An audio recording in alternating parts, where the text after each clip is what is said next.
Thomas ചേട്ടനോട് ഇഷ്ടമില്ലാഞ്ഞിട്ടല്ല. നമ്മൾ രണ്ടുപേരും രണ്ട് ജാതിക്കാരല്ലേ സുഹേ? നമ്മൾ രണ്ടുപേരും ഈ ആശുപത്രി പണിക്കാരല്ലയോ? നീ ആണെങ്കിൽ പ്രശസ്തയായ ഒരു തൂപ്പ്ക്കാരി, ഞാനാണ് പ്രശസ്തനായ ഒരു അറ്റൻഡ്. തന്നെയുമല്ല, ഈ ആശുപത്രി വരുന്ന രോഗികൾക്കും രോഗത്തിനും വല്ല ജാതി വ്യത്യാസമുണ്ടോ? അല്ല, ഇനി ജാതി നോക്കിയാണോ രോഗങ്ങളെല്ലാം അവരെ കയറി പിടിക്കുന്നത്? അതിന് രോഗമാണ് തോമസ് ചേട്ടാ? നമ്മൾ രോഗികളാണോ തോമസ് ചേട്ടാ? പക്ഷേ നമ്മൾ രോഗികളെ അല്ല, താമസിയാതെ രോഗികളാകും. എന്റെ സുഭാഷിണി, വൈദ്യശാസ്ത്രത്തിന് പോലും പിടികിട്ടാത്തൊരു രോഗമല്ലയോ നമ്മളുടെ പ്രേമാകുല ഫിലാഡൽഫിയ. എന്തോന്നാ? അതിനെപ്പറ്റി എനിക്കും വലിയ വിവരമില്ല. ഇതിനൊരൊറ്റ നിവാരണ മാർഗമേ ഉള്ളൂ, പിടിക്കുന്നതിനെയും കൊണ്ടുപോവുക. നമ്മുടെ ഹാർട്ട് അറ്റാക്കും ബ്ലഡ് ക്യാൻസറും ഒക്കെ അങ്ങനെ, പിടിക്കുന്നവരെയും കൊണ്ടങ്ങ് പോവും. പിടിക്കുന്നതൊക്കെ കൊള്ളാം, എന്നെയും കൊണ്ടുപോകുമോ? പിന്നെ തീർച്ചയായും. നിന്റെ ഈ സുഭാഷിതം കേൾക്കാനല്ലേ എന്റെ ഈ ജന്മം തന്നെ. അപ്പൊ എന്റെ ജന്മമോ എങ്ങനാ? വീണ്ടും വന്നോ അങ്ങനെ? ഇതേ, എനിക്ക് സുഭാഷിതം ഒന്നും കേൾക്കണ്ട. തൽക്കാലം ഒരു ബെറ്റ് വന്നു. എന്റെ പൊന്ന് രാഘവൻ ചേട്ടാ, ഈ വിവരം പുറത്ത് ആരോടും പറയല്ലേ. ഞാൻ ഡോക്ടറോട് പറഞ്ഞ് രാഘവൻ ചേട്ടന് 1 അല്ല 10 ബെഡ് ഞാൻ ശരിയാക്കി തരാം. വാക്കാണല്ലോ? ആ വാക്കാണ്. ഓ, അപ്പൊ ഞാൻ പോണോ? ഓ, സുഭാഷിണി. അപ്പൊ ഇതെങ്ങനാ? ഇത് അങ്ങനെ.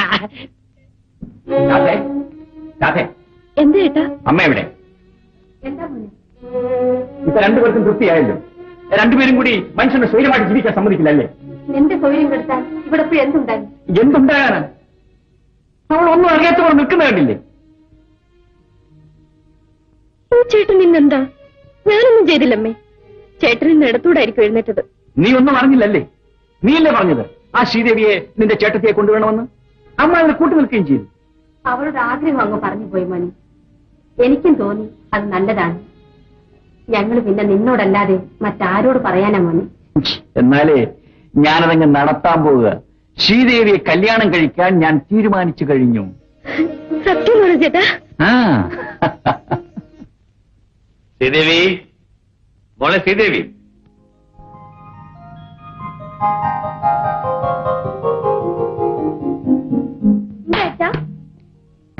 മോളെ, നിന്റെ പേരെന്ത്?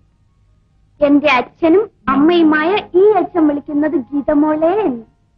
മനസ്സിലായോ? ഞാൻ വിളിച്ചത് ആ പേരല്ല. എനിക്ക് നിന്നേക്കാൾ അനുസരണയുള്ള വേറെ മോളുണ്ട്, അവളെ വിളിച്ചു. എനിക്കും ഉണ്ട് അനുസരണം കേട്ടോ. ആരാ ചെയ്ത്? ആരാ ചെയ്ത്? ഇതാണ് നിന്റെ ചേച്ചിയെ വിവാഹം കഴിക്കാൻ പോകുന്ന മിസ്റ്റർ മോഹൻദാസ്. എന്താ, നിനക്ക് ഇഷ്ടമായോ? ഓ, എനിക്കിഷ്ടമായിട്ട് എന്താ? ചേച്ചിയല്ലേ പിടിക്കേണ്ടത്. അതാ ചേച്ചി വരും. അച്ഛൻ തന്നെ ചോദിച്ചു. അച്ഛൻ എന്നെ വിളിച്ചു. ആ, വിളിച്ചു മോളെ. മോളി ഫോട്ടോ ഉണ്ടോ? മോഹൻദാസ് എന്നാണ് പേര്. ഗ്രീൻലാൻഡ് എസ്റ്റേറ്റിന്റെ ഉടമയാണ്. ലക്ഷപ്രഭുവാണ്. അച്ഛന്റെ ഏറ്റവും വലിയ സുഹൃത്തിന്റെ മകനാണ്. എന്റെ മോക്ക് അനുയോജ്യനായ വരും. നമുക്ക് വിവാഹം ഉടനെ നടത്തണം. ഇപ്പൊ എനിക്ക് വിവാഹം വേണ്ട അച്ഛാ. എനിക്കറിയാം മോളെ, നീ ഇവിടുന്ന് പോയി കഴിഞ്ഞാൽ അച്ഛനെല്ലാം നഷ്ടപ്പെടുകയാണ്. അത് എന്നേക്കാൾ കൂടുതൽ നിശ്ചയം എന്റെ മകൾക്കാണ്. അതുകൊണ്ട് വിവാഹം വേണ്ടെന്ന് നീ പറയൂ. പക്ഷേ പ്രായമായ ഒരു മകളെ അനുയോജ്യനായ ഭർത്താവിന്റെ കൂടെ വിവാഹം ചെയ്യിച്ച് അയക്കേണ്ട കടമ അച്ഛനുള്ളതാണ്. എന്റെ വിവാഹത്തിന്റെ കാര്യമല്ലേ? അച്ഛൻ എന്നോടുകൂടി ഒന്ന് ആലോചിക്കാമായിരുന്നു. നമ്മൾ ഇതുവരെ അങ്ങനെയൊന്നും ആയിരുന്നില്ലല്ലോ. അച്ഛനോട് ഞാനിത് എങ്ങനെ പറയും? അമ്മയുണ്ടായിരുന്നെങ്കിൽ എനിക്ക് എല്ലാ കാര്യങ്ങളും തുറന്നു പറയാമായിരുന്നു. മോളെ, അമ്മയില്ലാത്തതിന്റെ കുറവ് നിങ്ങളെ ഞാൻ ഒരിക്കലും അറിയിച്ചിട്ടില്ലല്ലോ. എന്ത് കാര്യമാണെങ്കിലും എന്റെ മോക്ക് അച്ഛനോട് തുറന്നു പറയാം. പറയാം അച്ഛാ. എന്റെ എല്ലാ ആഗ്രഹങ്ങളും സാധിച്ചു തരുന്ന എന്റെ അച്ഛനോട് ഞാൻ എല്ലാം പറയാം. എനിക്കൊരാളെ ഇഷ്ടമാണ്. മോഹൻദാസിനേക്കാൾ ഉന്നതനായ ഒരു വരനെ നീ കണ്ടുപിടിച്ചെന്നോ? ആരാണത്? ഡോക്ടർ സുരേഷ്. മോളെ, അയാൾ നിന്നെ ഒന്ന് ചികിത്സിച്ചു എന്ന് വിചാരിച്ച് പ്രതിഫലമായി കൊടുക്കുന്ന നീ നിന്നെ തന്നെയാണോ? പണമുണ്ടെന്നറിഞ്ഞ് സ്നേഹിക്കാൻ എടുക്കുന്ന ഇവനൊന്നും വിശ്വസിക്കരുത് മോളെ. പണത്തിന് വേണ്ടിയല്ല അച്ഛ, അദ്ദേഹം എന്നെ വിവാഹം കഴിക്കാൻ തീരുമാനിച്ചത്. അതൊക്കെ നിന്റെ തോന്നലാണ് മോളെ. അല്ലെങ്കിൽ ഞാനെന്താ നിന്നെ വെറുതെ കുറ്റപ്പെടുത്തുന്നത്? എല്ലാത്തിനും കാരണക്കാൻ അവൻ ഒറ്റയൊരുത്തന. അവൻ ഡോക്ടറാണ് പോലും ഡോക്ടർ. ഒരു പൈസയ്ക്ക് പോലും ഗതിയില്ലാത്തവൻ. എല്ലാവരിലും വലിയവനായ എന്റെ അച്ഛൻ എന്താണ് സമനില വിട്ട് സംസാരിക്കുന്നത്? എന്റെ ഭർത്താവാകാൻ ഡോക്ടർ സുരേഷ് യോഗ്യനാണ് അച്ഛൻ. അച്ഛൻ അദ്ദേഹത്തെ നിന്ദിക്കരുത്. മോളെ ശ്രീദേവി, ഇതൊരു നിസ്സാര കാര്യമല്ല. ആയുഷ്കാലം മുഴുവൻ നിലനിൽക്കേണ്ട ബന്ധമാണ്. നല്ലതുപോലെ ആലോചിച്ച് തീരുമാനമെടുക്കും. എല്ലാം ആലോചിച്ച് കഴിഞ്ഞതാണ്. അദ്ദേഹത്തെ ആദ്യമായി കണ്ട നിമിഷം തന്നെ ഞാൻ മനസ്സാ സ്വീകരിച്ചതാണ്. എനിക്ക് മനസ്സാക്ഷി വഞ്ചിച്ച് ജീവിക്കാൻ പ്രയാസമാണ് അച്ഛ. അച്ഛന് ഇഷ്ടമുണ്ടെങ്കിൽ ഈ വിവാഹം നടത്തിത്തരും.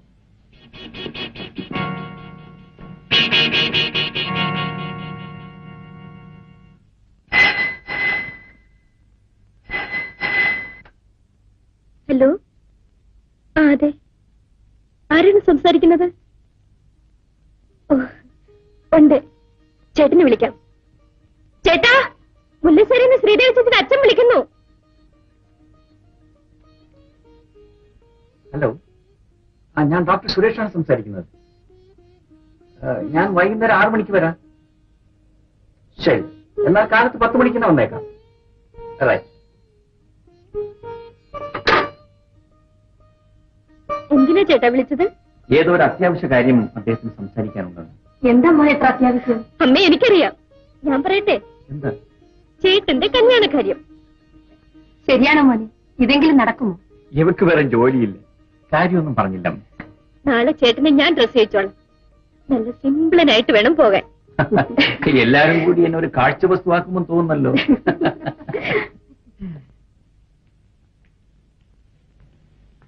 Good morning.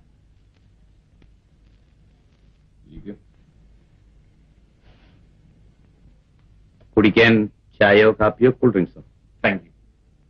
എന്തോ അത്യാവശ്യ കാര്യം അറിയിക്കാനുണ്ടെന്ന് പറഞ്ഞല്ലോ. നിങ്ങൾ മരിച്ചുപോയ സ്കൂൾ മാസ്റ്റർ വാസുദേവന്റെ മകനല്ലേ? അതെ. ക്ഷയരോഗം പിടിപെട്ട് ചികിത്സിക്കാൻ പണമില്ലാതെയല്ലേ അച്ഛൻ മരിച്ചത്? അതെ. അമ്മ കടം വാങ്ങിയും തറവാട് വിറ്റും നിങ്ങളെ ഒരു ഡോക്ടറാക്കി. അതെ. ഇപ്പൊ ഇതൊക്കെ ഞാൻ അന്വേഷിച്ചറിഞ്ഞ കാര്യങ്ങൾ സത്യമാണോ എന്നറിയാനാണ്. മുടന്തിയായ ഒരു സഹോദരിയെ വിവാഹം കഴിച്ചിട്ടുമില്ല. ഇല്ല. നിങ്ങൾക്ക് കിട്ടുന്ന ശമ്പളം കൊണ്ട് ഒരു കുടുംബം പുലർത്താൻ തന്നെ ബുദ്ധിമുട്ടല്ലേ? ഒരു പരിധിവരെ എന്നെപ്പോലുള്ളവർ അത് അനുഭവിക്കാൻ ബാധ്യസ്ഥരാണ്. അപ്പോൾ നിങ്ങൾക്ക് ആവശ്യം പണമാണല്ലേ? മിസ്റ്റർ സുരേഷ്, എന്റെ മകളെ വിവാഹം കഴിച്ചാൽ ലക്ഷക്കണക്കിന് പണം കിട്ടുമെന്ന് പ്രതീക്ഷിച്ചല്ലേ നിങ്ങൾ അവളെ വശീകരിച്ചത്? ഇതാ, നിങ്ങൾക്ക് ആവശ്യമുള്ള പണം എടുത്തുള്ളൂ. എനിക്ക് എന്റെ മകളെ വിട്ടുതരും. ശ്രീദേവിക്ക് പകരം പണം തന്നയക്കാനാണോ നിങ്ങൾ എന്നെ ക്ഷണിച്ചു വരുത്തിയത്? ഇതില്ലാതെ ശ്രീദേവി ഞാൻ കൊണ്ടുപോയാലും എന്റെ കൂടെ സുഖമായി തന്നെ ചെയ്യും. ഈ ബംഗ്ലാവിൽ ഒരു റാണിയെ പോലെ ജീവിക്കുന്ന അവൾ നിങ്ങളുടെ വീട്ടിൽ വന്ന് സുഖമായി ജീവിക്കും പോലും. നിങ്ങൾ അവളെ വിവാഹം കഴിച്ച് ആയുഷ്കാലം മുഴുവൻ അവൾ കഷ്ടപ്പെടുന്നത് ഞാൻ കാണണമല്ലേ? തീരുമാനമെടുക്കുന്നതിന് മുമ്പ് തന്നെ അവൾ അനുഭവിക്കേണ്ടി വരുന്ന സുഖദുഃഖങ്ങളെക്കുറിച്ച് ഞാൻ ബോധ്യപ്പെടുത്തിയിട്ടുണ്ട്. അപ്പോൾ നിങ്ങളുടെ തീരുമാനത്തിന് മാറ്റമില്ലെന്ന്? മിസ്റ്റർ സുരേഷ്, മകളുടെ രക്ഷയ്ക്ക് വേണ്ടി മനസ്സ് നൊന്ത് കഴിയുന്ന ഒരു അച്ഛനോടാണ് നിങ്ങൾ സംസാരിക്കുന്നത്. ഒരിക്കൽ എന്നെ പറഞ്ഞ നിങ്ങൾ ഒരു അച്ഛനായിത്തീരും. അന്ന് ശ്രീദേവിയെ പറഞ്ഞ മകൾ നിങ്ങൾക്കുണ്ടെങ്കിൽ ഏതെങ്കിലും ഒരുത്തിന്റെ പ്രേമ ചാബല്യങ്ങൾക്ക് വശംവദനായി അവളെ നിങ്ങൾ ബലിയാടാക്കുമോ സുരേഷ്? നിലത്തുപോലും വെക്കാതെ പൊന്നുപോലെ വളർത്തിയ എന്റെ മകളെ കണ്ണീര് കുടിക്കാൻ ഞാൻ അനുവദിക്കില്ല സുരേഷ്, അനുവദിക്കില്ല. ഞാൻ അപേക്ഷിക്കുകയാണ് സുരേഷ്, ദയവ് ചെയ്ത് എന്നെയും എന്റെ മകളെയും രക്ഷിക്കൂ പ്ലീസ്. അങ്ങയുടെ മാനസിക നില ഞാൻ മനസ്സിലാക്കുന്നുണ്ട്. ശ്രീദേവിയെ കൊണ്ട് വിവാഹത്തിന് തീരുമാനം എടുപ്പിച്ചത് ഞാനല്ല. ഞാൻ പോകുന്നു. പോകരുത്. ശ്രീദേവി